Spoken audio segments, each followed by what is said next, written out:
What is up, guys? I'm sitting here burning the midnight oil because I just got done watching AOC's live stream, and it was extremely powerful. She basically gave an account of how she came this close with the Capitol rioters, saying she was hiding behind a door.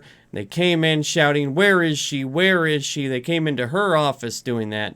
And it was very powerful, emotional, but at the same time, it really pissed me off because all these people like Josh Hawley and Ted Cruz have not been held accountable.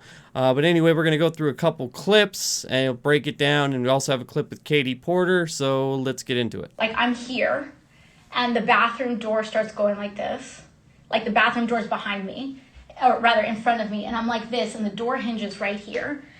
And I just hear, "Where is she? Where is she?" And this was the moment where I thought everything was over. And the weird thing about moments like these is that you lose all sense of time.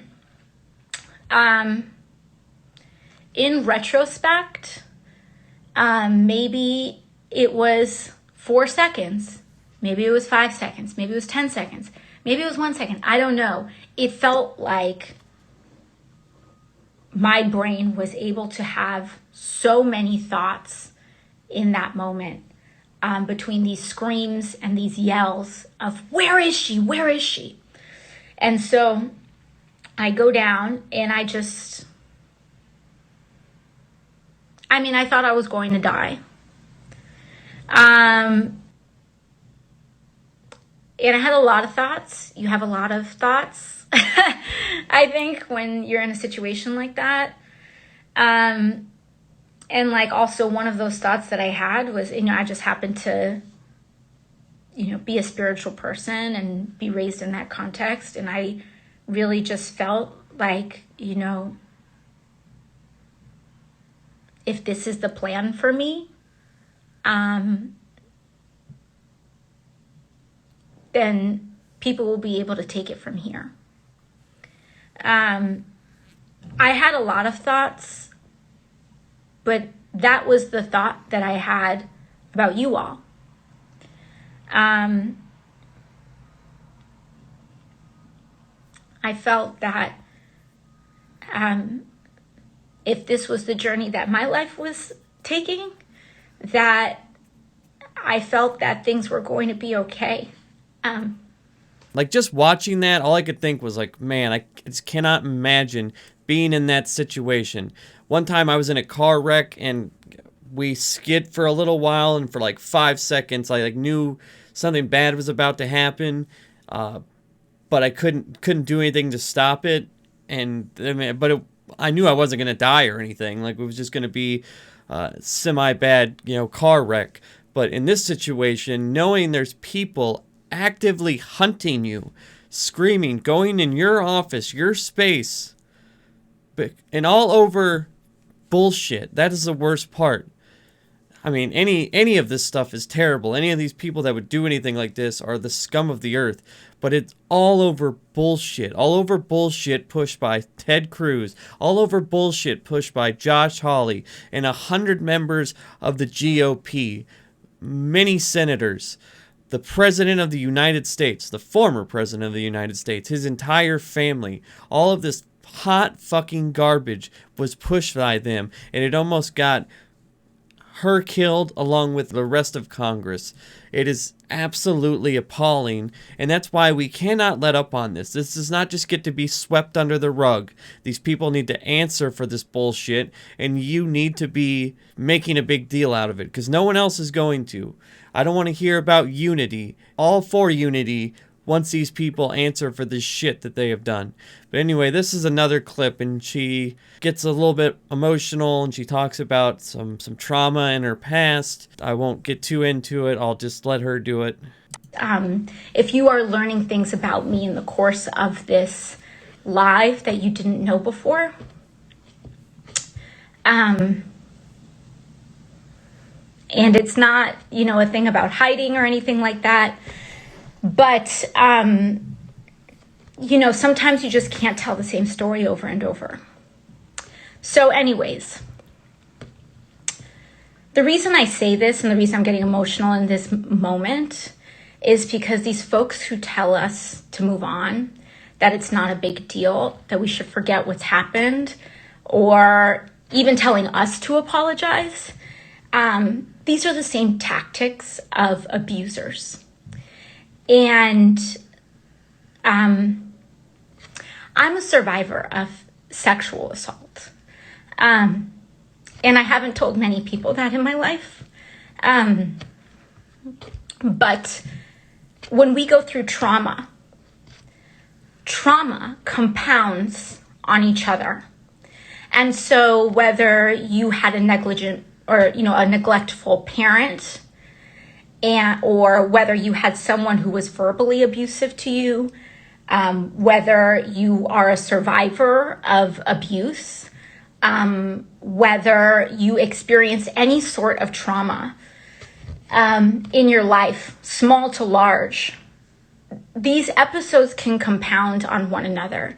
And again, I 100% agree with her. The type of tactics that the GOP is using are those of an abusive spouse, because they have been getting away with this stuff forever, and it's about time that they actually answer for it. I'm over just playing these games where, oh, well, let's come together when they're the ones in the wrong. Why is it always the left that has to bow down and say, okay, it's okay, let me just give you a hug when it comes to the right? They're the ones that acted out of line. They're the ones that continue to act out of line, and I'm just over it. They almost had our entire Congress, Senate, and the vice president murdered because of lies, absolute lies that everybody who wasn't in their little cult knew was a lie, and we cannot just let that slide. Ted Cruz knew exactly what he was doing. Josh Hawley knew exactly what he was doing. They were doing this for political gain, and we do not let these people get away with this. For some reason, the Democrats can never make anything stick. We had 9 hearings about Benghazi, but we can't make anything stick. Not an attack on our capital, not COVID, not anything that these people do. Not all of them helping push Q propaganda. We can't even get Marjorie Taylor Greene to be censured. It is absolutely ridiculous. But yeah, anyway, you can tell I'm kind of fired up on this topic. And AOC I think is very important to the Congress right now. And just, yeah, that somebody that I think is such a good person could just be swept up just like that over nothing. Just, it's disturbing. But the last clip I want to look at is this one, because actually Katie Porter was also there, and AOC actually went and ran and hid in her office.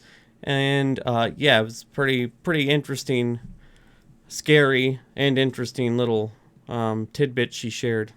You know just how deep Congresswoman Ocasio-Cortez's fears were at that time?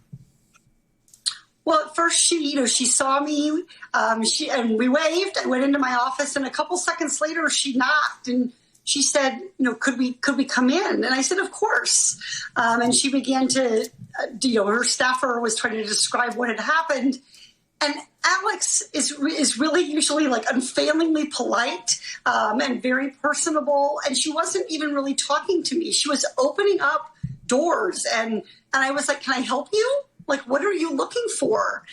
And she said, I'm looking for where I'm going to hide. And the thing that will always stay with me, the 2 memories that really, especially as a mom, I think were just really powerful for me, was when she said, I was saying, well, don't worry. I'm a mom. I'm calm. I've got everything here we need. We could live for like a month in this office. And she said, I just hope I get to be a mom. I hope I don't die today. And the second thing is she was wearing heels. And I remember her saying to me, I was wearing flats. And I remember her saying to me, I knew I shouldn't have worn heels. How am I going to run? And we went and we found her a pair of sneakers to wear from one of my staffers, so that she could run if she needed to literally run for her life. How long did the fear of losing life hold? So yeah, I don't know. I think everything has been said about this, but it's not that what has been said, it's how long it needs to be said for. until Ted Cruz, until Josh Hawley, until the Trump family, until these people answer for this bullshit, we do not need to let up. That is how I'm going to approach the situation with the small platform that I have, because I was upset at this whole situation before, because again, none of this needed to happen. None of this. But I don't just watching that live stream, I don't know. It was extremely like moving to me, and just knowing that somebody could just have their life totally just snuffed out over complete horse shit. Again, we don't need to let up on this. And I feel that is just something that the left is very bad at. There needs to be full-scale investigations. We need to have hearings in the Senate, House committees, and we need to get to the bottom of this. How many people were involved? Who was coordinated? Just everything, top to bottom. We need to know every single thing about it. If we can have Hillary Clinton get in front of Congress over Benghazi and have 9 different hearings over Benghazi, we can have several over an attack on our capital that almost wiped out everybody in government, pretty much. But yeah, thank you guys so much for watching. I really, really appreciate it. If you like my content, please consider leaving a like and a comment. It really helps me out in the algorithm. Also, you can subscribe, turn on the bell for notifications, because when I go live, it doesn't send you a notification unless you hit the bell for notifications. You know, it's kind of how it works, I guess. Also, I'm fixing to move over to Twitch only for my live stream, so if you want to follow me on Twitch, that would be awesome. You can support the stream in the description down below with PayPal or Patreon. If you sign up for the Patreon, you get early access to some content. My social medias are down in the description, and yeah, thank you guys so much for watching another video, and peace.